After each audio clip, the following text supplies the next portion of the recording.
Ladies and gentlemen, the President of the United States, accompanied by Mrs. Lilly Ledbetter. The bill that was signed into law, it will allow people 180 days from the time they learn, basically, that they're being discriminated against to file their charges with the EOC. This is a wonderful day.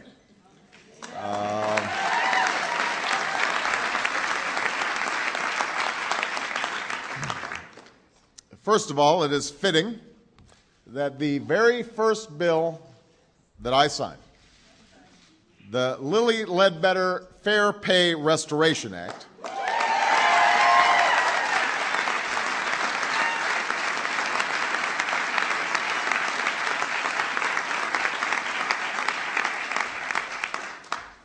that it is upholding one of this nation's founding principles, that we are all created equal and each deserve a chance to pursue our own version of happiness.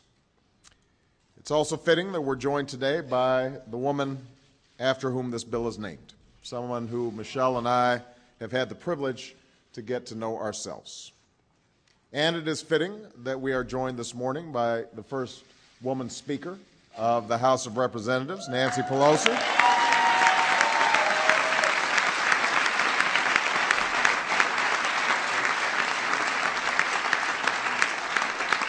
It's appropriate that this is the first bill we do together. We could not have done it without her. Madam Speaker, thank you for your extraordinary work. And to all the sponsors and members of Congress and leadership who helped to make this day possible.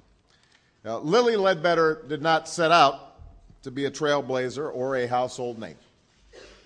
She was just a good hard worker who did her job, and she did it well for nearly 2 decades before discovering that for years she was paid less than her male colleagues for doing the very same work.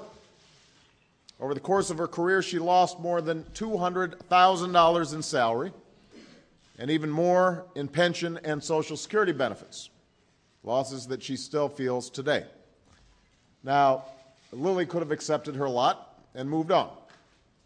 She could have decided that it wasn't worth the hassle and the harassment that would inevitably come with speaking up for what she deserved. But instead, she decided that there was a principle at stake, something worth fighting for. So she set out on a journey that would take more than 10 years, take her all the way to the Supreme Court of the United States, and lead to this day and this bill, which will help others get the justice that she was denied.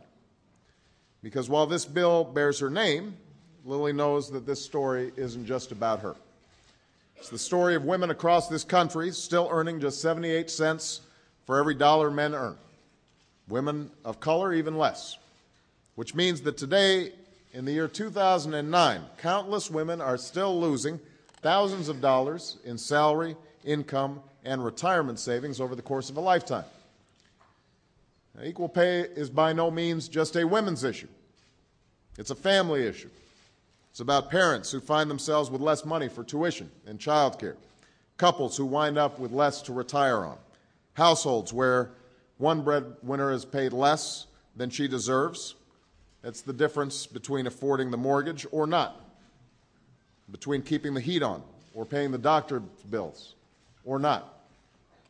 And in this economy, when so many folks are already working harder for less and struggling to get by, the last thing they can afford is losing part of each month's paycheck to simple and plain discrimination.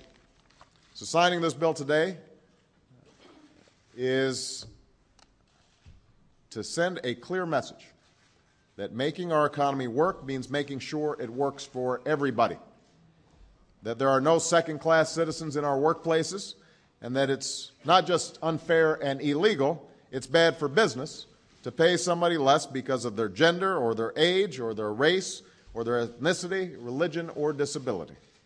And that justice isn't about some abstract legal theory or footnote in a casebook. It's about how our laws affect the daily lives and the daily realities of people, their ability to make a living and care for their families and achieve their goals. Ultimately, equal pay isn't just an economic issue for millions of Americans and their families.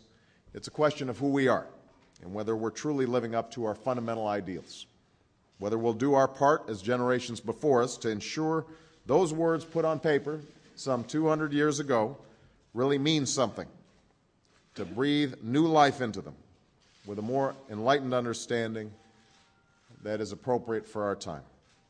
That is what Lilly Ledbetter challenged us to do, and today I sign this bill not just in her honor, but in the honor of those who came before. Women like my grandmother, who worked in a bank all her life, and even after she hit that glass ceiling, kept getting up and giving her best every day without complaint because she wanted something better for me and my sister. And I signed this bill for my daughters and all those who will come after us, because I want them to grow up in a nation that values their contributions, where there are no limits to their dreams, and they have opportunities their mothers and grandmothers never could have imagined. In the end, that's why Lilly stayed the course. She knew it was too late for her, that this bill wouldn't undo the years of injustice she faced or restore the earnings she was denied. But this grandmother from Alabama kept on fighting because she was thinking about the next generation.